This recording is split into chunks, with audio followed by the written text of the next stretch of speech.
Okay, good evening, everyone. We are excited to be hosting Jacob Evans. Jacob has a long list of scholastic accomplishments and is currently a peer recovery coach and admissions counselor for Treehouse Recovery.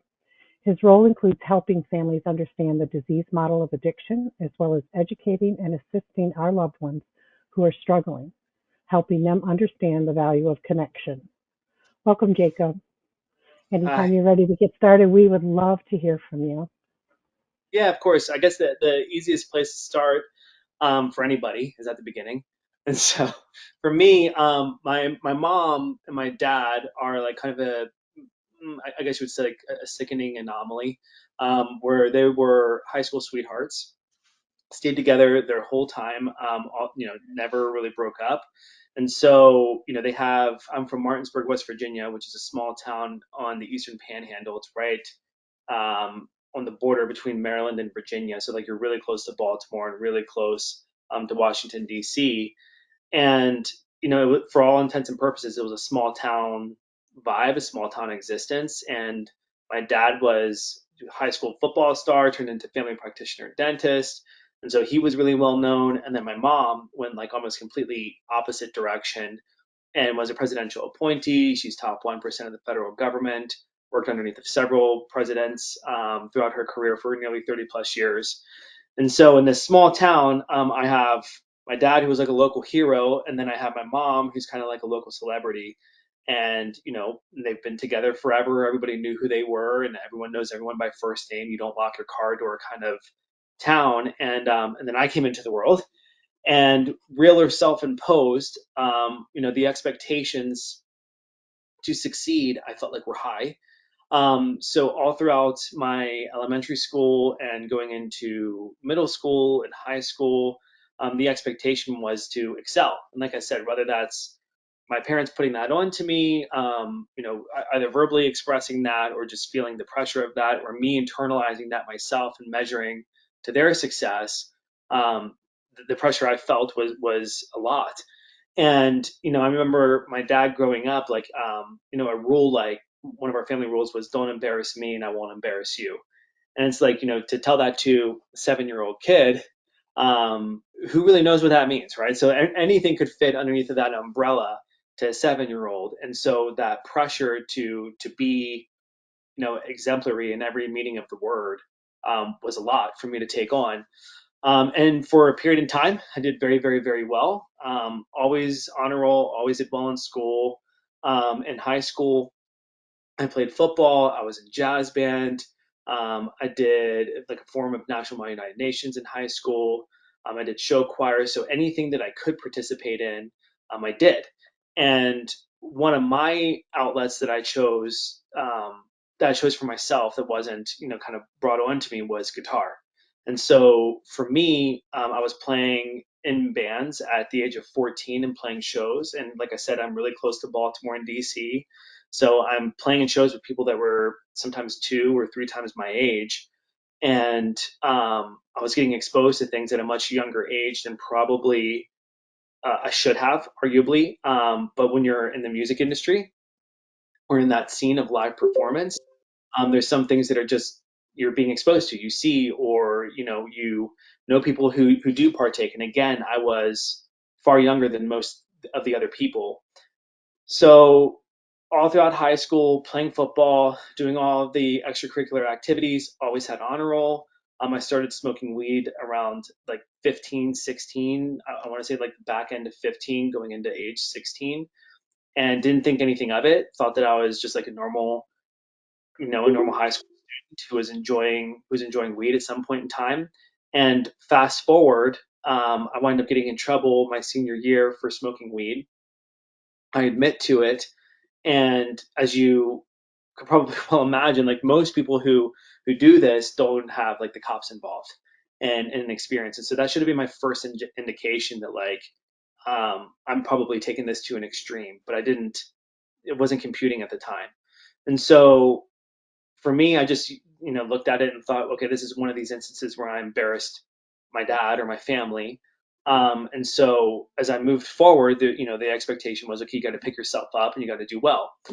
So I got accepted into dental school at the age of 18. They only accepted 2 or 3 people from the whole entire state to basically have a seat in dental school.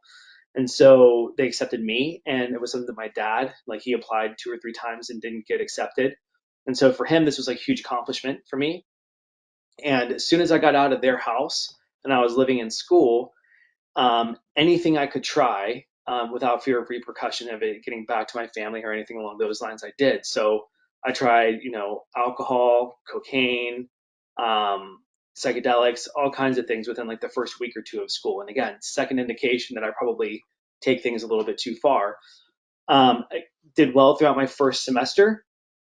And in my second semester, I did an internship, and during that internship, I realized that I didn't want to be a dentist. And so rather than leaving the right way, I just stopped going to school, which led to a zero point 0.0 GPA and me coming back and telling my parents again with the overarching rule, don't embarrass us. Hey, I've decided I'm not going to go back to school.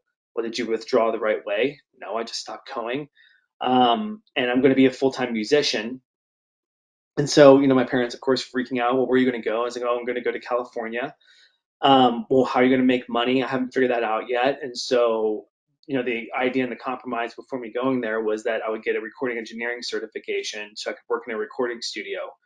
And so through doing that, wound up getting exposed to, again, a lot more substances, and nightlife recording studio atmosphere is one that's definitely filled with alcohol and a lot of substances. And I remember when I was there, I had this realization as I looked at my mentor, and he's like a Grammy winning mentor. I remember looking over at him and being like, he's stuck in the era that he came into this industry in. And I looked at, I mean, he had like ripped jeans, acid wash jeans with like the knees had holes. He had long hair and a baseball cap, like a flannel shirt. He like looked like he would stepped fresh out of the 90s. And I looked at myself in the mirror, went to the bathroom, and I was like, am I the person today that I want to be for the rest of my life?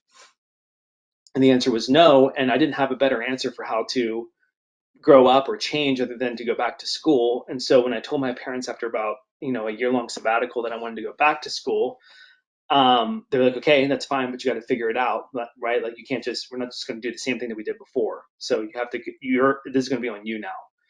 And so for the next portion of my scholastic portion of my life, I basically had to figure out one, what did I want to do because I had no clue.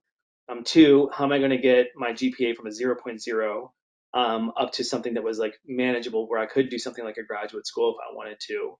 And three, where did I want to even go to school? So I went back to the same spot that I failed at before.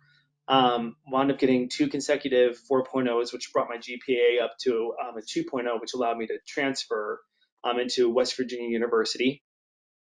I went to WVU. I got really involved in student government. Started doing things like National Model United Nations, which is bringing all these people from all over the world together to simulate the UN. I was still doing really, really, really well in school in terms of like I always had a 4.0 and always ran an overloaded schedule, so that meant more than 12 hours. And I worked full time at a suit store as a manager, like building myself up and like trying to work my way through school. And I remember telling my parents that I wanted to go to law school. And they're like, "Yeah, there's no way with with your GPA. Like, I don't think you're going to get in." And I took it as a challenge, and so like I just kept working as hard as I could. And in the background, what's happening is that like I'm in a scholastic environment, somebody with an underlying addiction issue that's never really been addressed. And I'm seeing these people around me binge drink, and I'm using it as an excuse to use more and more and more and more and more. Um, as I wound up getting accepted into law school. And one of my last National Model United Nations trips, I took it with a guy who was like 18. He was a younger guy, but I like took him underneath my wing and really wanted to help him because he said he wanted to go to school or law school. And so I brought him into SGA, brought him into National Model United Nations, and I was back with him. And all of a sudden, he pulls out this little pill and starts smoking it off of foil. And I was like, what are you doing? And he's like, oh, I'm smoking. He's like, I'm smoking a Percocet. I was like, you can smoke pills? And he goes, yeah. He's like, do you want to try it? And so he gave me the opportunity to try smoking pills. And so when I did for the very first time, like in my whole life, it was like I felt everything kind of turned, like the volume on life like turned down to something that was more manageable for me. I felt like that it slowed. I'm not saying I'm smarter than anybody else. I'm saying I feel like that sometimes my brain works faster than what I can keep up with it, and it felt like it slowed everything down to a place that was like manageable. I felt like I was on the same frequency as other people. And throughout the duration of that conference, I excelled. I mean, I won more awards in that conference than I had in any other conferences that I'd ever done. And I'd done about 6 at that time. I felt like it put me on the same level as other people. I felt like it made me more outgoing, gave me more energy, and I'd never experienced anything like that before. So for me, I was like, well, that was an experience, and I have a whole history, like a whole lifetime at that point. Granted, I was only 20, 22, of being able to try substances, use in excess for a time, and then give them up. Something was different about using opiates for me. When I got off the bus coming back home, I felt extremely different. I was used to being tired and being out and like in doing these 4-day events where you're working like 16 hours a day. But again, something was different. And when I went home to my apartment and I told my sister, who was also in school, she lived across the street from me, how I was feeling, she's like, "You're addicted to opiates, you're withdrawing." And I was like, "I've only been using for like 4 or 5 days. Like, there's no way I'm hooked on opiates." And she goes, "Oh, yeah, you are." And I was like, "Well, how do you know?" And she goes, "Because and this is my first finding out that my sister was using opiates. She's like, "Because I use opiates." And she's like, "And you smoke?" She's like, you can smoke them?" And I was like, "Yeah." She was like, "Show me."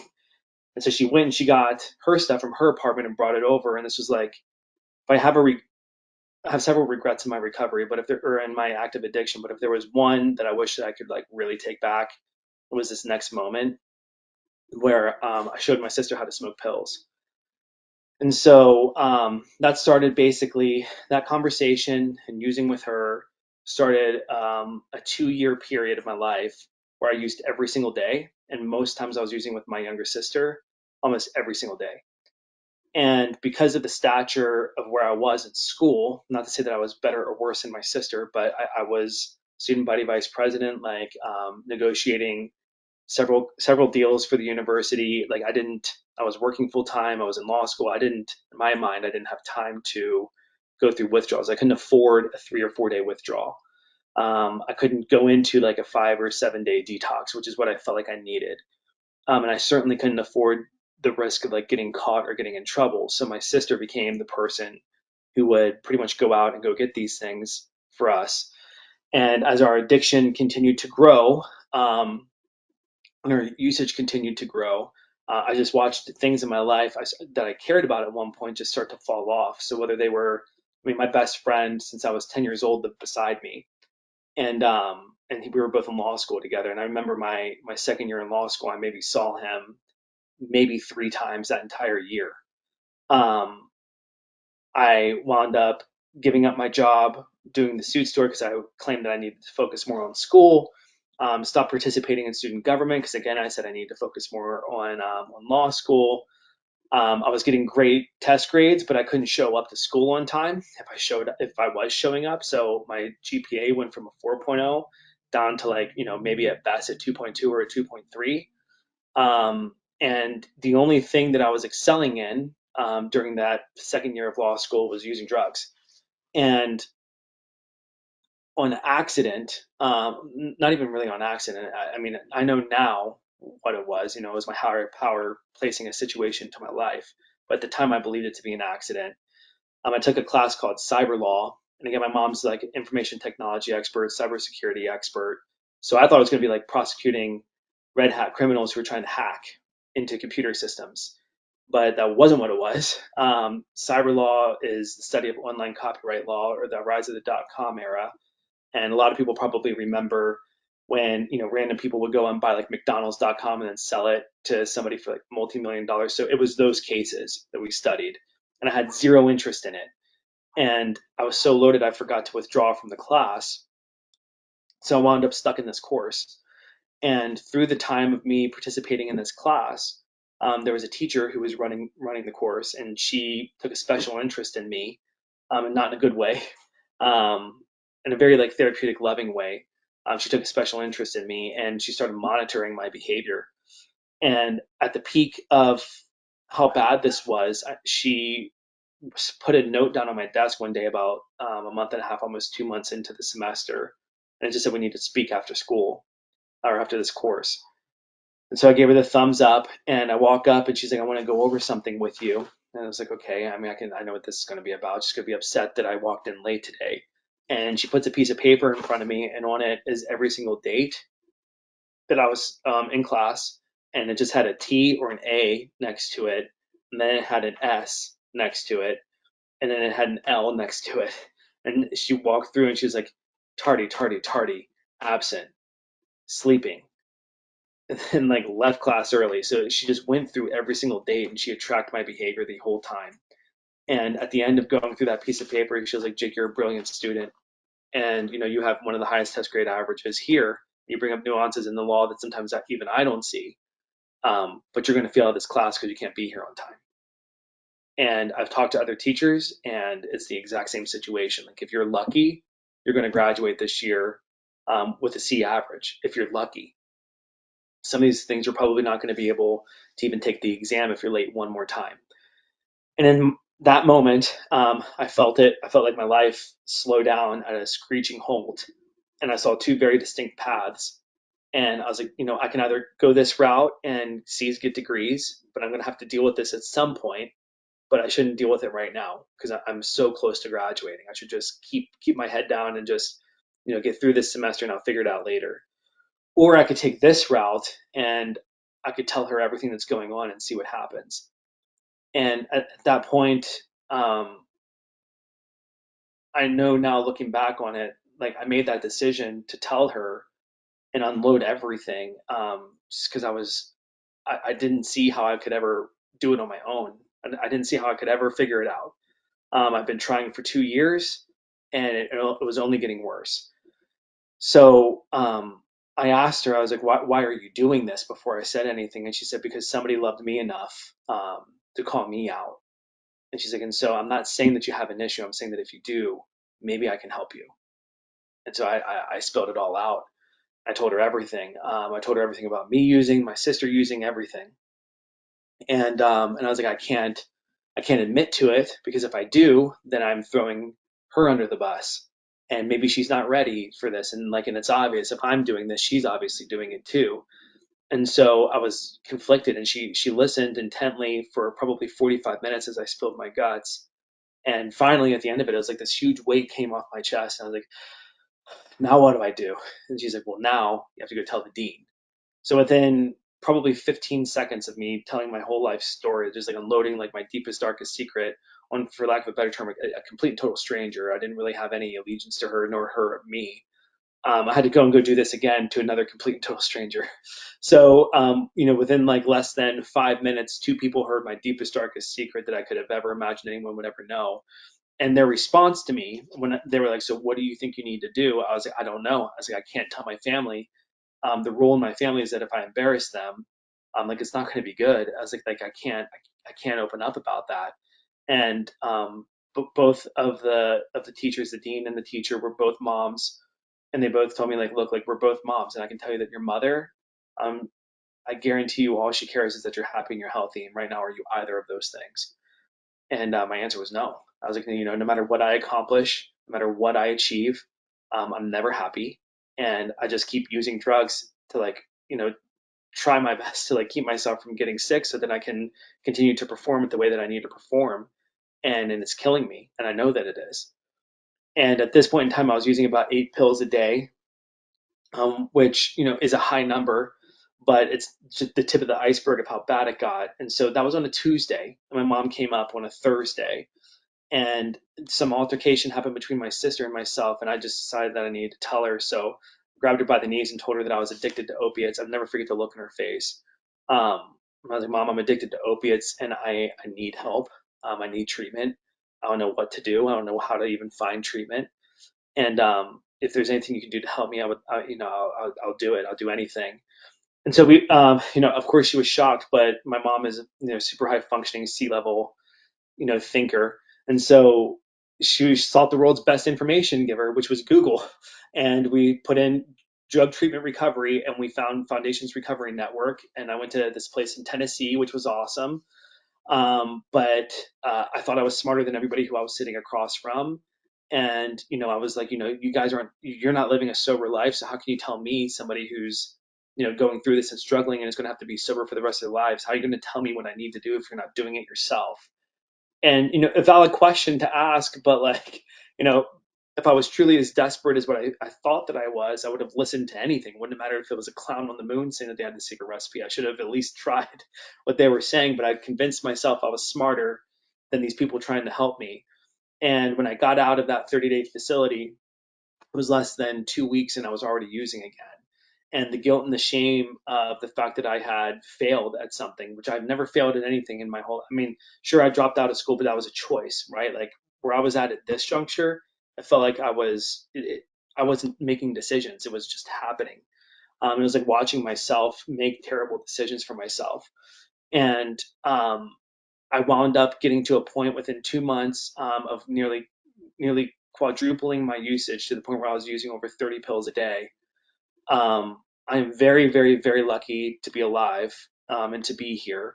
When I finally got, when the cat finally got out of the bag, my parents literally handed me a plane ticket and said, I don't care if you're homeless there or if you're homeless here, but you are not going to do this anymore in our home. And it wasn't my dad saying it because, my dad was always kind of the John Wayne style, pick yourself up by your boots. It was when my mom told me that like this was it. Like she couldn't support. She would support me as long as I made choices for recovery, but she couldn't support decisions that were going to kill me. And when I heard her say it, I knew that like this was it. I had to make a different choice. And so I told her as I left, I was like, I'll go back to the same spot. I'll ask for the same therapist. I'll make amends to that person for, essentially being an a-hole and thinking I was smarter than him. I was like, and, I'll do whatever they suggest. And the very first thing that therapist said was, Jake, you're too smart for your own good. You need to go to a program that takes the thinking out of it for you. And I was like, do you have suggestions? And he goes, I might. And so he and my mom worked together and they got in touch with a guy named Vecchi, which a lot of people know. And the very first conversation I had with Vecchi was a lot of questions about things that were really inconsequential to my recovery. It was like stuff like, when do I get my phone and what about my computer and all kinds of things that didn't matter. And I don't think he would do this today. Maybe not. But the conversation was literally, Jake, you're not serious about recovery. I don't think that you need to come here. When you're serious, you give me a call. And he hung up the phone on me.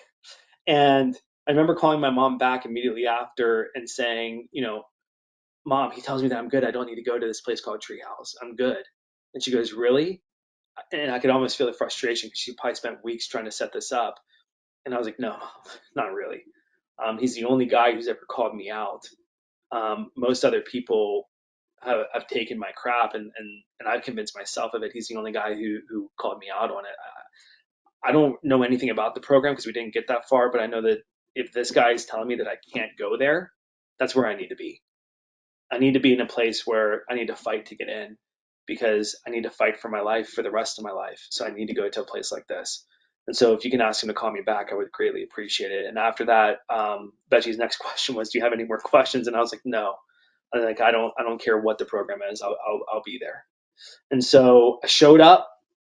Did not have a perfect process through Treehouse. The whole time in my back of my head, I'm thinking I'm going to go get back into law school and do all these things. And then my family wound up asking me, and so did my peers, Jake, why are you in such a rush to be well? Like, why don't you just take your time and go back to school when you can? You have X amount of time to figure it out. And then again, it felt like huge pressure off of me. So I decided that I was going to stay the full course. And Fetchy asked me if I wanted to help out with house management. And I said yes. And so the very first act of me ever giving back what I was given was helping people through the house management side of things. And that was when I first realized that I have a passion and I have an ability to help people see not necessarily where they're falling short, but like where they could be doing better to enhance the results that they're getting. And I want to say like 2 months into doing that, the owner of the company asked me if I would help build their admissions department. Nothing existed at the time. And so they told me that they had one position and it was myself another person who I cared about deeply who had more time than I had sober. And I was like, yeah, there's no way I'm going to get it. But they wound up hiring us both. And so it was myself, a gentleman named Mario, and Brandon, who is the owner's brother, and then Veggie was doing the outreach side of things, and we were a unit for the better part of a year and a half, 2 years, and it was really there, working alongside of that team, that I started to develop the skills that would wind up carrying over into things like peer recovery coaching and crisis intervention and things along those lines that I wound up, creating more of a niche approach for what I do to help people. And so for roughly like a year and a half, I still had it in the back of my head that I'm going to go back to law school. I was crafting these skills that would eventually become, not just a job, but a profession or an art form or something that I really truly believe that I identify with as, uh, my calling or my purpose. And I remember going back to law school, sitting down with my advisor to fill out the information, and then in walks the teacher who saved my life. And I turned around to her and I was like, hey, I need to tell you something. And she goes, what? I was like, well, one, I'm sober, over 2 years, going on 2.5 years. And she just started crying. And I was like, and two, like, because you saved my life, for the last almost 2.5 years, I've spent saving, over 300 people's lives, not including the people that we helped get into different treatment centers, just the people that I directly influenced getting into the same program I went to. And she started bawling her eyes out, and she looked at me and she said, in all my years of teaching, this is my greatest accomplishment, like what you just told me. And then, when everything kind of settled down, like, and the emotions had kind of waned, she looked at me and she's like, so tell me this, like, you sound like you're doing amazing. Why are you coming back to law school? And I really didn't have an answer for her. And she was like, because let me tell you why I am teaching law school. She's like, I love to teach. And the thing that I liked to learn was the law. So I like to teach the law to people. So, like, that's why I needed to go to law school. She's like, why do you need to go to law school? And I didn't have an answer. And so I decided that until I had an answer, it probably wouldn't be a good idea to go back. And at that same time, my grandfather was like really, really, really sick. And there was this beautiful girl across the street, from Treehouse.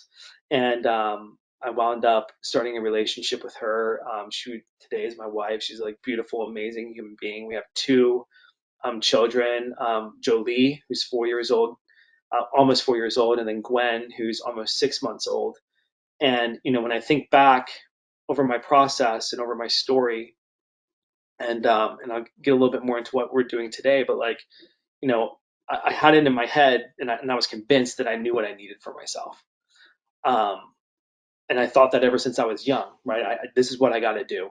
And every time I tried to like force it into happening for me, it just blew up and got worse.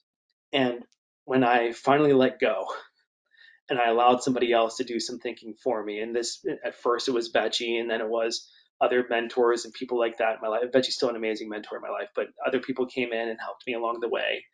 I wound up meeting, if I would have left Treehouse any earlier than what I did, I haven't left, but I mean, like, if I would have left and gone back to law school any earlier, I would have never met my wife. I would have never had my children. I would have never started doing the peer recovery coaching and the crisis interventions that we offer, that we do now. And like, just those things alone, helping people get into Treehouse and other programs where historically parents feel like that they can't, there's nothing that we can do. We've helped over 450 people who historically wouldn't have received treatment because they weren't ready, get treatment and stay on the straight and narrow and do what they need to do for themselves and help heal the family units. I know for a fact that when I look back over my situation, my case, through my belief system, that my higher power was definitely at work, and that, for me, it took a community, it took, multiple people, but it all started with, with one teacher, and then it started with two teachers, and it was my mom, right, and then it was other mentors who were introduced to me throughout my life. And today I'm blessed enough to be able to be, that for other people. When I was asked if I wanted to come and share my story and talk a little bit about, what peer recovery coaching is, what, maybe crisis intervention is, what treehouse recovery is, any questions that I can answer, that I can talk about, that might bring a little bit of hope to a situation, or help to create a pathway forward for somebody. I would be remiss, and it would be selfish for me not to offer that. So I come here humbly telling my story, and hoping that I can help somebody out there. Whether it's the person who thinks that their son is doing extremely well, and we see that, maybe maybe they're like me and they're suffering in silence, or the parent who doesn't know how to help their child find success in any shape, way, or form. I mean, I'm here to try my best to answer any questions that I can provide any sort of insight. Wow, Jacob, that's an amazing story. And like I lost my camera, but you made a statement that you did not have a perfect process through Treehouse, and I thought that was really it struck me because so many of our kids, the circle of recovery in and out, and it's important for I think for us to know that it's not always a perfect process.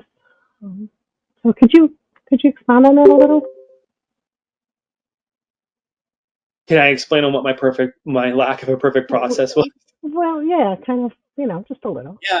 So I mean, again, like, for somebody who would consider themselves an achiever, um, I didn't expect to ever have to go through treatment more than once, and I don't think that my parents ever expected that I would have to go through more than once. I was super fortunate in that I got lined up with really strong mentorship on my second attempt, but it was technically my third treatment. So I did 30 days in outpatient, and I was relapsed the entire time during the outpatient at home. And then I did another 30-day stint, and then I went to Treehouse. And again, like, I thought, I mean, this is just a testament to how emotionally immature I was, and in a lot of ways. But like, if there was a rule, and like slight of using drugs, if there was a rule, I broke it just because I wanted to see if I could. And how many people is that, right? Whereas, like, let me test the boundaries and see, where things lie for people. So I mean, for me not having a perfect process was that, like, there's your model clients, and my really good friend Mario, he was a model client. Like, he didn't even ask questions. Like, if they told him to jump, he'd say how high. If they said pat your head with one hand and rub your stomach with another for an hour, he would do it for two. I was the guy who always said why, and not just why, but what if I did it with my left hand as opposed to my right? Like, I just tested the boundaries constantly, and I was, again, like, I wound up. So Treehouse is supposed to be a 5 month long program. Like, the mistakes that I made, I wound up extending my time in Treehouse to an extra month. So I wound up having to do, like, when I say I didn't have a perfect process, I mean, like, they had to give me more time in a program that was already long, because I needed to learn more about these shortcomings that I was experiencing, where I was thinking I was above the rules. And looking back on it, it was just, it literally was emotional immaturity. Um, and I was 24, turning 25 going through it. So I mean, it's kind of comes with the territory that you're going to have people test boundaries against authority figures, but um, I definitely had to learn the hard way. I'm somebody who wanted to put their hands on the stove, even though my mom or my dad would say, "Hey, it's hot." I definitely had to find out for myself. And I don't know if you're still in here or not, but I do see one question that's pointing out to me, which is, what part did my mom have in my recovery? See, I'm getting a little choked up, but like, in all honesty, if it I know that my mom had to do a lot of hard things. The absolute hardest thing that my mom had, I see you're back now, Sue. The absolute hardest thing that my mom had to do in my process was that day when she handed me that plane ticket. And I mean, like I said, like, I don't think I can remember calling her up before I made the decision to go to Treehouse, and I was desperately trying to get her to go back and, like, just talk to dad. Let me come back. I can try it again. Like, it'll be different this time, I promise. And it probably was the hardest. I mean, it probably killed her because, again, like, as a parent, now I'm a dad, not a mom, but I am a dad. You don't want your kids to suffer. You want to try your absolute best to do anything that you can do to shield them or protect them from hurt. Um, and it's probably absolutely like miserable to watch a kid struggle the way that I was, break down the way that I was. And she stuck to her boundary. And if she hadn't, I would have never wound up in Treehouse. If she hadn't held to the boundary of, post Treehouse, so like, hey, you have to get a year clean before we're willing to bring you back this direction. Um, Unless you're in school, right? And I wasn't ready to go to school because I didn't want to. I didn't want to ruin it again. I didn't want to screw up. So she had that boundary in place, and it led to me having all the opportunities that I did. So I would say that like my mom and her boundaries, no matter how hard they were for her to hold, and admitting that she, as as smart and awesome and loving as she was, um, she didn't have the answers and she had to seek outside counsel. And I think that once, for her, she understood that, and she turned it over to somebody else. It was like it was the difference maker. And to this day, she'll reach out to Betchy about stuff. And as a tragic part of my personal journey is that, and again, this goes back to my first decision, my first instance using. I was like where I got it, where I was able to actually get recovery on my technically second attempt. My sister continued to struggle with opiate addiction for 7+ years, where she got a year. And so, like where my mom saw the success of one child, at the same time going through the same exact process, her daughter was experiencing failure after failure after failure. So, I mean, and that was happening at the same time. So Right. it was really tough. So I'd say that my mom was integral in my recovery. Wow.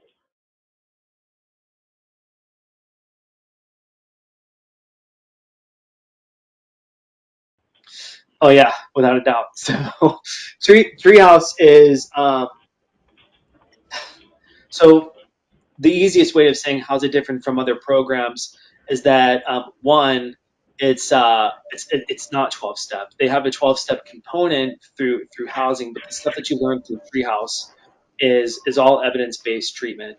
So for me, as somebody who is like, oh, I'm different than other people, like being told that this program's different, that was the first thing that got my attention. Like, oh, okay, so maybe it's not going to be sitting down and just doing worksheets and being lectured at 24/7. So the way that Treehouse works is that they bring you onto a team or a community dynamic. And so for me, like that was something I always thrived in. I loved community. When I was sick, of course, I was isolating and I repelled against from everything. Like I said before, everything that was important to me, I distanced myself from. As I got sicker, and to the point where I didn't even see my best friend, who lived right beside me. We both went to law school. I never hung out with him for more than a year. Um, 3 times, I think. And so, Treehouse focuses on that community, like getting people to learn how to create healthy connections again, because the only connections that were left when I went to treatment were really sick ones. The one that I had with my sister, which was extremely toxic and extremely vulnerable, or extremely toxic and unhealthy. And then the one that I had with myself, because I'd, gotten everybody else away from me. I was just like, I was a terrible friend, and I was probably, I'm not going to say I was a terrible son, but I was less than what I could have been as a son. And so it really focuses on healthy relationship dynamic. It gets people physically moving, which was important for me because I could not stand. I mean, I'd spent 7+ years in school. I needed something different, right? And so Right. Treehouse got me moving, got me exercising, helped heal my brain by healing my body first. And again, like the biggest aspect is somebody who at 24 had been in many leadership positions over the course of his life. The best leadership training I ever got was coincidentally going through Treehouse. And in a very strange way, it wasn't even like when I had the opportunity to be the leader. It was when I was being forced to follow, like an 18-year-old kid giving me directions. And I'm like, oh, but I'm 24 and I'm all these things. And like, I have this person who's guiding the team and I have to squelch my own ego. And so, like, it gives you real life experiences that you can draw on when you're out of that program to have instances of like success. So when you feel angry or frustrated because you're being asked to do something that you don't want to do, or when you're feeling like you've been betrayed by a teammate or by somebody that you care for, you have these instances and these experiences through this program where you can point back to it and be like, okay, I got through that. I have this memory to tie to it. And for me, somebody who really learns a lot through experience. I'm very cerebral, but I can learn. I learn best by doing and by teaching. Um, for me, it was better than having a worksheet or like a binder I could look back over. I had these experiences and these memories that I could tie to these concepts. So I would say that the simple answer is, how does it differ from typical 12-step programs? I think it tries to separate itself in every way possible. The easiest way to, while at the same time having that critical component of making sure that we are doing our 12-step and things along those lines, but it's like recovery on, for lack of a better term, recovery on steroids. It's like let's rehab this entire person from the way that he's interacting with his peers, to the way that he's eating, to the way that he's moving throughout his day-to-day life. Let's try our absolute best to make sure that like he's completely and totally revamped as an individual. And for me, it worked, and for a lot of people, it does. I think they define themselves as holistic, Yeah, so they yeah, work on the whole person. exactly. Yeah, Right. and so like that's the again. Um, what I took away from it, and again, I went back. I was part of the first. I think I was a graduate number like 55, so I was part of the first 100 Wow. graduates. Um, yeah, like way back in the day. And of my team of six, five of us are sober today. Nice. So Very nice. and never used again. So I mean, um, what I experienced was very, very, very special and worked for me. And they have a really good pre-vetting program to make sure that Treehouse is the appropriate fit for anybody who's going to enter in. And so I think through that process, the people where that program would work, they do everything that they can do to get that person in, and they historically do really well.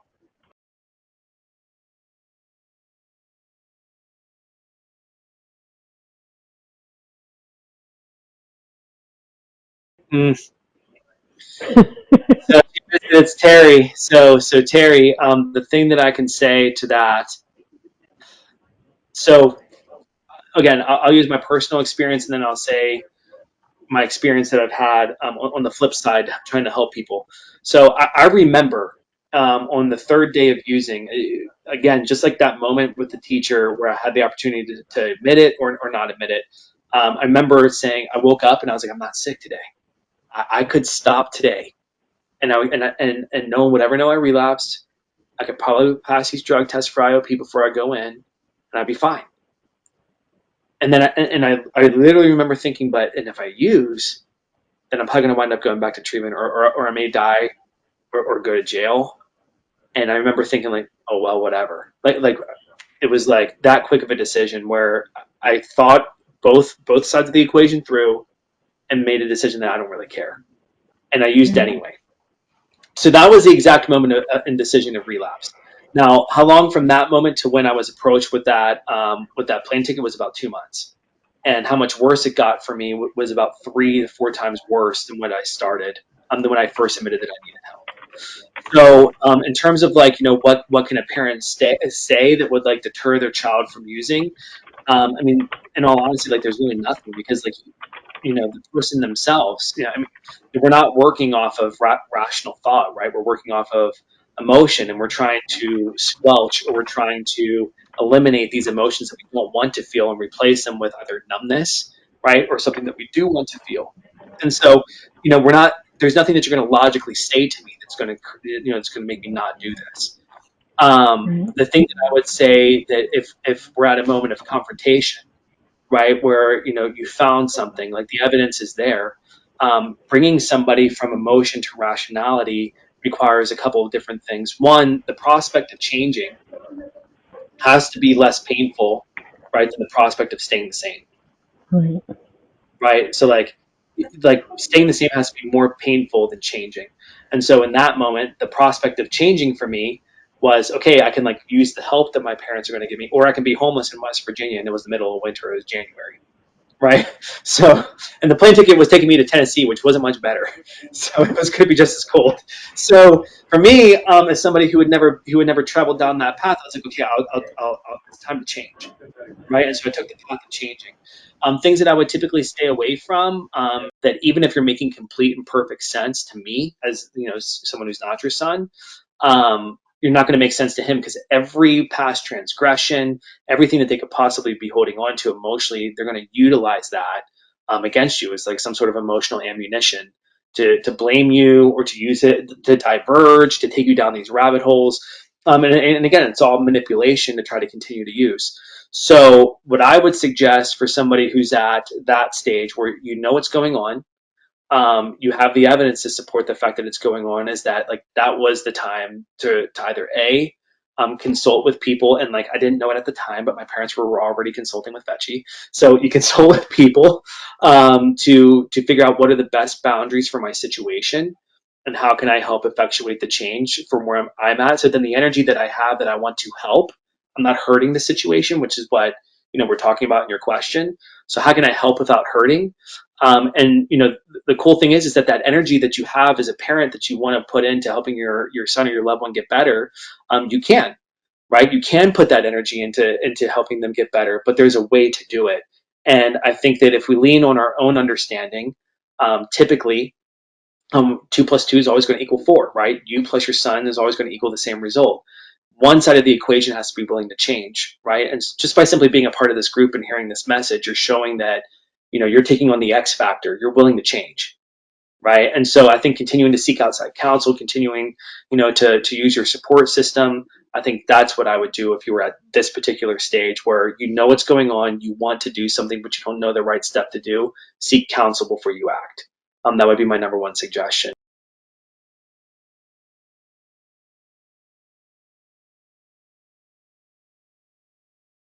Yeah, of course. And so I mean, there's going to be ups and downs in this process.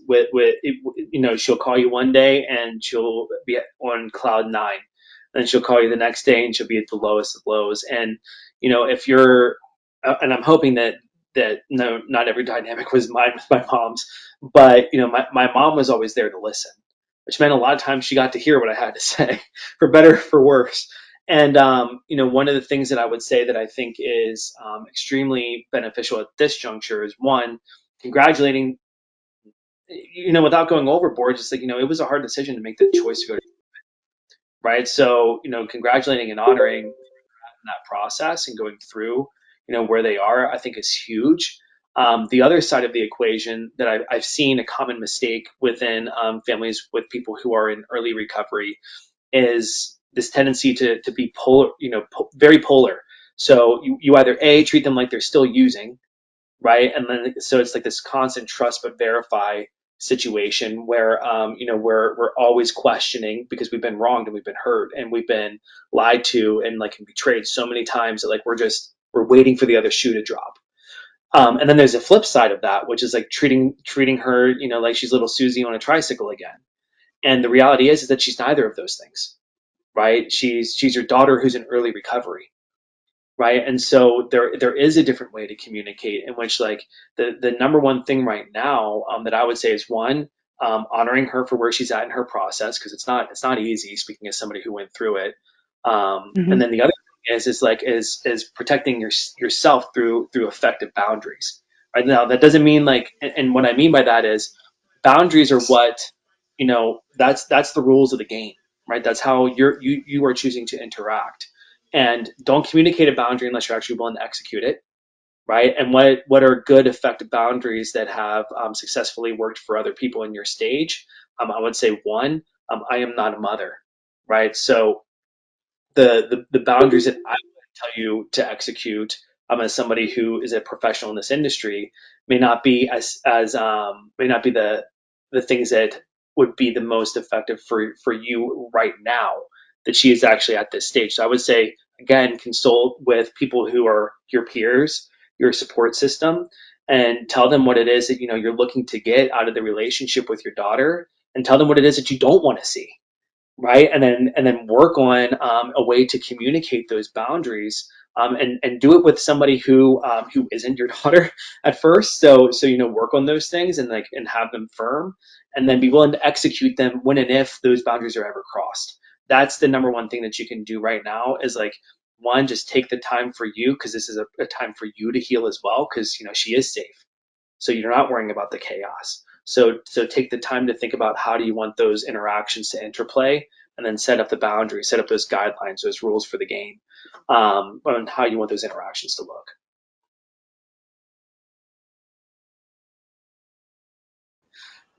So the minimum commitment is 90 days. My original commitment was that I was like, if this place sucks, I'm out of here in 30.